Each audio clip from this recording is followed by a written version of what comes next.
Assalamualaikum warahmatullahi wabarakatuh. Perkenalkan, kami dari kelompok 2 dengan saya Nova Ananda dan kedua rekan saya Gusniar Putri Ayufau dan Denden Juhayanah. Di sini kami akan mempresentasikan hasil diskusi kami mengenai studi kelayakan bisnis beserta beberapa pertanyaan yang sudah kami rumuskan.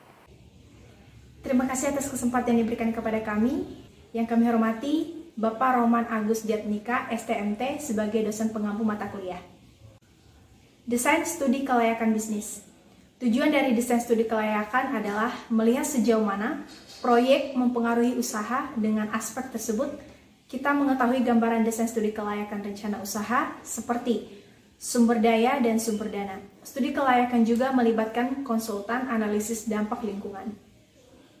Identifikasi kesempatan usaha dapat dilakukan dengan menyimak bidang hasil usaha pokok, yaitu kedudukan pasar, profitabilitas, sumber daya manusia, keuangan, sarana kerja, tanggung jawab sosial, dan pengembangan usaha. Terdapat 6 aspek yang harus diteliti dalam studi kelayakan bisnis. Yang pertama, aspek hukum. Yang kedua, aspek sosial dan budaya. Yang ketiga, aspek pasar dan pemasaran. Yang keempat, aspek teknis dan teknologi. Yang kelima, aspek manajemen. Yang keenam, aspek keuangan. Selanjutnya ada kriteria dari studi kelayakan bisnis. Yang pertama, ada kriteria intensitas faktor. Yang kedua, kriteria luas dan kompleksitas proyek. Ketiga, kriteria pendapatan valuta asing atau devisa. Yang keempat, kriteria profitabilitas komersil. Yang kelima, kriteria profitabilitas ekonomi nasional. Dan yang terakhir ada kriteria pemilihan proyek. Selanjutnya kita masuk pada pertanyaan survei kegiatan analisis kelayakan bisnis. 1. Mengapa banyak perusahaan melakukan kesalahan-kesalahan dalam proses industrialisasi? Jawabannya A. Dilaksanakan proyek-proyek yang secara ekonomis tidak layak. B. Kegagalan menciptakan kondisi ekonomi yang tepat. C. Terlalu memaksakan dilaksanakannya pembangunan suatu jenis industri tertentu hanya karena telah diproduksikannya bahan-bahan baku di negara yang bersangkutan tanpa memperhatikan aspek-aspek yang lain sebenarnya memiliki peranan yang lebih dominan dalam menentukan keberhasilan proyek tersebut. Selanjutnya pertanyaan nomor 2. Mengapa studi kelayakan proyek perlu dilakukan untuk keberhasilan industrialisasi? Jawabannya, studi kelayakan merupakan penilaian yang menyeluruh untuk keberhasilan suatu proyek. Keberhasilan proyek memiliki pengertian yang berbeda antara pihak berorientasi laba dan pihak yang berorientasi non-laba semata. Studi kelayakan ditujukan untuk mencapai keberhasilan dalam industrialisasi.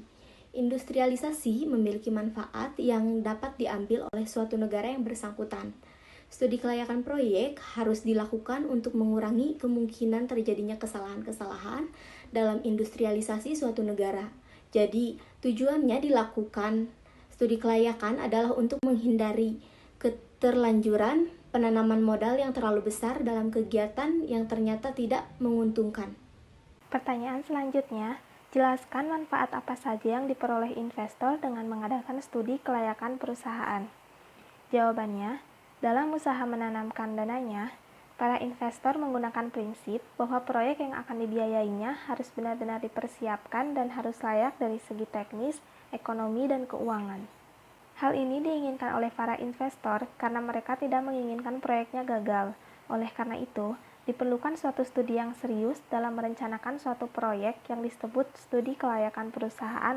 Selanjutnya nomor 4. Keunggulan apa saja yang bisa menjadikan suatu produk lebih berhasil dibandingkan produk sejenis yang diproduksi perusahaan lain? Jawabannya, keunggulan kompetitif merupakan indikator keberhasilan strategi bersaing yang diterapkan oleh perusahaan yang secara otomatis akan unggul dalam bersaing dengan cara 1. Menciptakan budaya perusahaan, 2. Memahami pelanggan, 3. Mengidentifikasikan kekuatan dan kelemahan, 4. Membentuk aliansi strategis peningkatan result.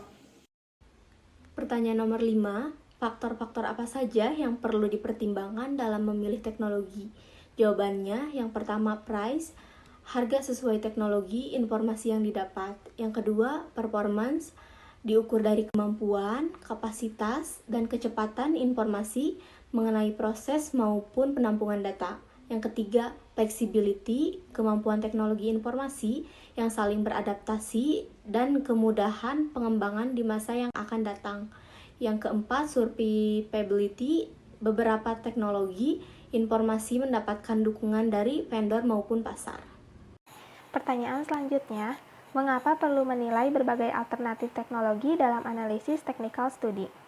Jawabannya, analisis pendahuluan terhadap kebutuhan teknologi perlu dilakukan dengan penuh ketelitian. Menilai berbagai alternatif teknologi merupakan tahap awal dalam analisis teknikal. Tahap analisis ini dilakukan untuk menentukan alternatif teknologi yang ada yang dapat mendukung proyek untuk menghasilkan barang atau jasa sesuai dengan yang direncanakan. Tujuan dari tahap ini adalah menghindari penggunaan teknologi yang tidak sesuai dan memastikan berbagai alternatif telah dipertimbangkan oleh perusahaan. Pertanyaan terakhir, pada prinsipnya, apa yang perlu diteliti dalam studi aspek pasar atau studi kelayakan bisnis? Jawabannya, di dalam studi kelayakan bisnis, di mana terdapat beberapa hal yang akan dijadikan pertimbangan antara lain, 1. Potensi pasar, kedua, jumlah konsumen potensial, ketiga, daya beli masyarakat juga akan menjadi pertimbangan. Keempat, situasi persaingan dalam lingkungan industri. Kelima, target, segmentasi, serta posisi produk dalam pasar. Keenam, perilaku, sikap, serta kepuasan konsumen. Dan yang terakhir adalah manajemen pemasaran. Sekian presentasi dari kelompok kami. Mohon maaf apabila ada salah kata. Wassalamualaikum warahmatullahi wabarakatuh.